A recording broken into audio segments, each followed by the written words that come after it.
In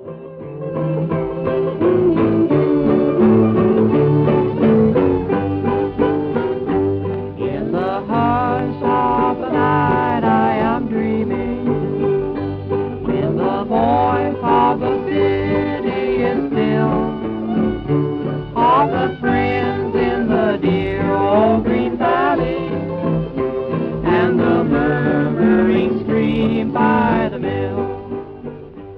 We present the 19th episode in the Green Valley Line, the story of a backcountry railroad in the early years of the 20th century. It almost looks as though some evil genius is playing tricks with the destiny of the Green Valley Line. In a few short weeks, almost every sort of trouble has broken out in Morristown. Train wrecks, shooting, a mysterious fire at the roundhouse, loss of the old presiding genius, Pop Harkness, by an injury, the intrigue of the opposing railroad factions, threatened foreclosure, family quarrels, everything, in fact, to upset the peace and harmony necessary to good business. All these things have been narrowly averted by the hard-fighting young superintendent, Bill Reed. And now, through the age-old efficiency of the mischievous little god Cupid, Bill Reed himself falls a victim. The news that Cary Graham is leaving Morristown sets young Bill crazy. Even the smooth genius of Judge Merrick has overlooked an important bet. As our scene opens, we find the judge trying to reason with the young superintendent.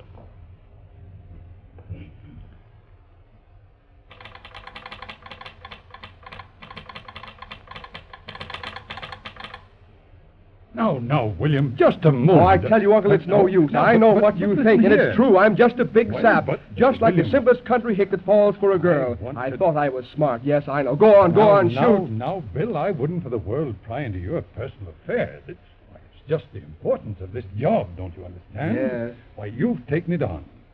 And you're on the way to make a name for yourself. Just use your head, Bill. Uncle, you're wasting your time. I've used my head. I've worked night and day to put this road on its feet. I can't help it. When I think of Cary going away right out of my life, nothing matters. The Green Valley and all the people can go to blazes. That's how I feel. You seem to have got it pretty bad, young fellow. Well, maybe I have. I know I'm the world's prize sap. But the funny part is I don't care a plug nickel. I bet the whole town's laughing over this. The latest thing in Green Valley gossip. They're not laughing, Bill. Well, they will be. I don't think so. The only ones who know about it are Spider and Mickey and Abe and Hiram. Well, gosh, isn't that enough? Hold on, Bill. Those boys in the room last night are as true as steel. Every one of them would cut off his right hand rather than betray your confidence. They're all for you, Bill. I know, and it doesn't mean a thing, Uncle. You're a pretty smart lawyer. If it was business, I know you'd be able to fix it, but this is different. After all, you are a bachelor. Yes, just an old bachelor, Bill. Huh? Well, excuse me, Uncle. Of course, I don't want to be offensive. You've been mighty good to me, and, well, maybe you've been through the same thing in your time. Yes, maybe I have, Bill. But, oh well. One love story at a time, young fellow. Yeah, let's change the subject. Gosh, I'm sorry, Uncle. All right. Now let's go at this thing logically. How does this young woman feel about you, Why, Bill? don't you see? That's the main trouble. Oh. We're pretty good friends and all that, but when it comes to going any further, she just doesn't see me at all. Mm-hmm.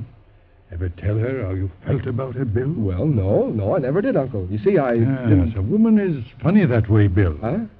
She generally likes to be told, you see, after all. Sure, I know, but you don't understand. She'd only turn me down, and I couldn't stand that. Seems to me there's something behind all this, William. Yes, it started a couple of months ago back east. Uh-huh. Her folks tried to frame up a match between us. It was her mother who was mostly to blame. That's just the sort of fool play that Helen Graham would spring. So that's the trouble, huh? Sure. For the first 2 or 3 weeks here in Morristown, Cary and I fought like a couple of wildcats. All on account of a couple of fat-headed parents. I guess so. Then when old Pop Harkness came into the game, he got me to promise Cary and I would at least be friends. Fine. And so you fixed it up, eh? Sure. Then when we lost all those men of the CK&W, we had no superintendent's clerk. Cary had been in here before she went to college, so we managed to get her to sit in here and take hold of the office work. Uncle, that girl's a wonder. I see, yeah. And when you got to working together, you began to see her in a different light. Yeah, that's right. So, yeah. It's funny, but I just can't stand the thought of her not being here. Well, how did her parents take the idea of Cary coming in here to work? Oh, gosh, Uncle, they hit the roof. Mrs. Graham nearly went crazy at the thought of Cary taking a job on the railroad. Yeah, I know it's funny.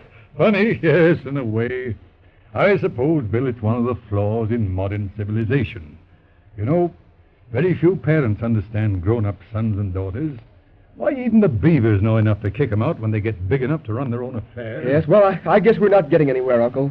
I've got just one idea in mind, that Carrie's going away. Well, my boy, it's your funeral. If you want to throw down these grand people here who trust you and run after a girl who doesn't want you, well, that's your privilege. Yes, my go boy. ahead, Uncle. I can't help it. I know I'm about the lowest form of life to act like this, but there it is. Yes? They can get another superintendent. I don't want it. Uh-huh. And then there's my good friend Henry Harkness. They say he has a lot of faith in you, Bill.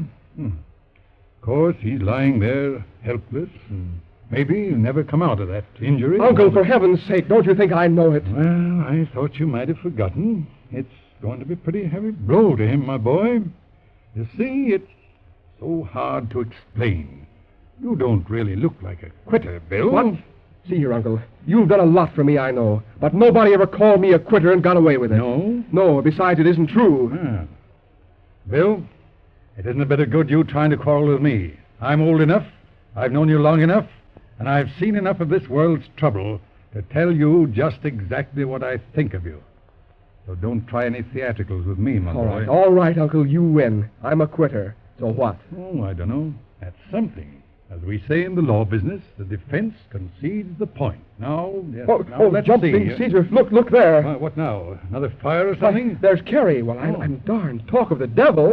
Well, just think of that. Why, she's coming in here, Bill. Oh, Lord, I don't want to talk to her. I'd advise you, young fellow, to eat a little humble pie. Now, Nothing- now's your time to talk. Nothing doing. You think I'd let her know what a Yes. sap I am? No But chance. now, Bill, look. Say, look here, Uncle, you're not going. Why, yes, I have some rather pressing business downtown. Oh, but listen, just hold on a minute now. Oh, good morning, everybody.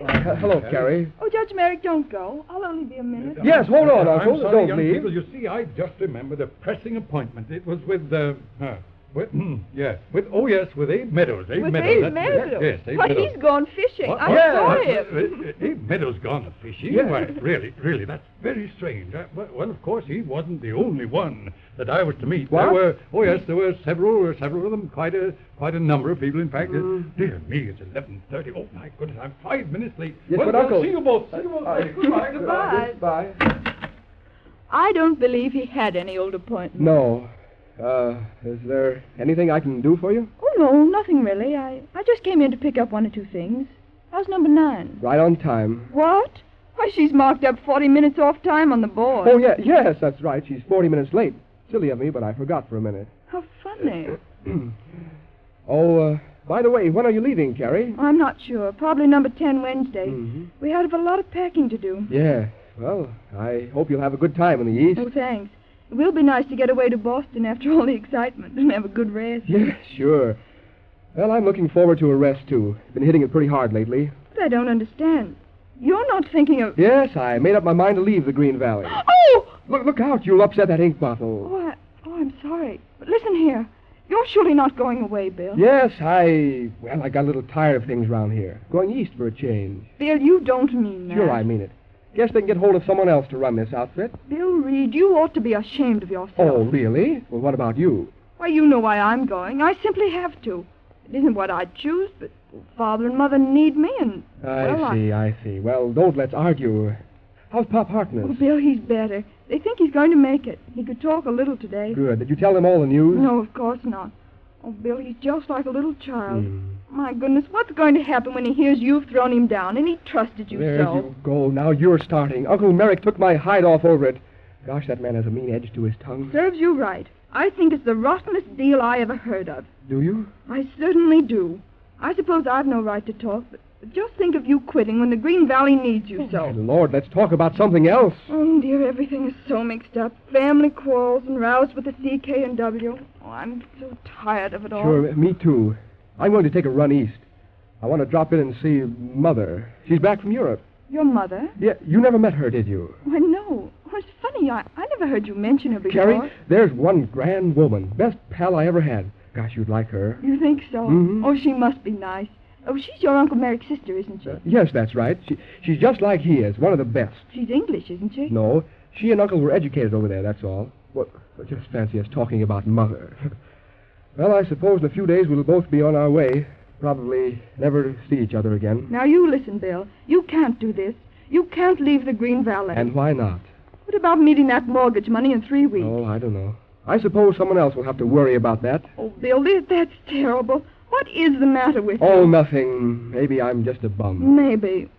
Why, I wonder. Yeah, I guess we'd better break off this conversation. We don't seem to be getting anywhere. Oh, gracious, look what you're doing. Scribbling over that rolling stock report I typed out yesterday. Oh, gosh, yes, I didn't realize. Excuse me. Why, Bill Reed, you give up pretending. What on earth is the matter? Oh, nothing. Say, did you hear about the extra fruit trains? No. What is it, Bill? More business? Sure, we got another company. They heard about the fast time we've been making with United Packer stuff, and we got this handed to us. Good money, too. Well, that ought to help. Hey, who are you getting in here to take my place? I don't know. I haven't thought about it yet. In fact, I don't want to think about it. Why, just what do you mean, Bill? Don't you know? Why, no, how should I? Oh, gosh, I never thought I'd feel like this. But, well, see here, Carrie. When I heard the other night that you were going with your people, it sort of knocked me sick. I'm awfully sorry, Bill. Didn't know you felt like that. I didn't know it myself. It was just the idea of you arranging it without saying a word to me that sort of got my goat. I see. It's funny, Bill. I did that because I couldn't bear to tell you. I hadn't the nerve. You mean that, Carrie? Sure, I mean it. We have had some bully times together, haven't we? Pretty good. Remember the night they knocked you out up in the dispatcher's office? Sure. The night we ran the first fruit train. I remember one thing you said, anyhow. Oh, I didn't mean that. No, I guess you didn't. Well, anyhow, you said you were going on number 10 Wednesday, huh? Oh, yes, I guess so. Mind if I take the same train? Oh, I know. Oh, but I won't see you. What? You'll be riding the baggage or under the train or something, won't you? Oh, yes, I see you haven't forgotten that hobo stunt of mine coming in here. Guess I'll never hear the last of that. Oh, Bill. Yes? Bill, aren't we being rather silly about ourselves? I don't know. Come on and tell me. Is it me going away that made you decide to give up this job? Come on, young fellow. Carrie, I might as well tell you. It's just that and nothing else. Suppose I don't go. Why, then I'd have to stick around, too. Then I'm not going. Carrie, you mean you'd do that for me? No, but I'd do it for the Green Valley line. Oh, shucks.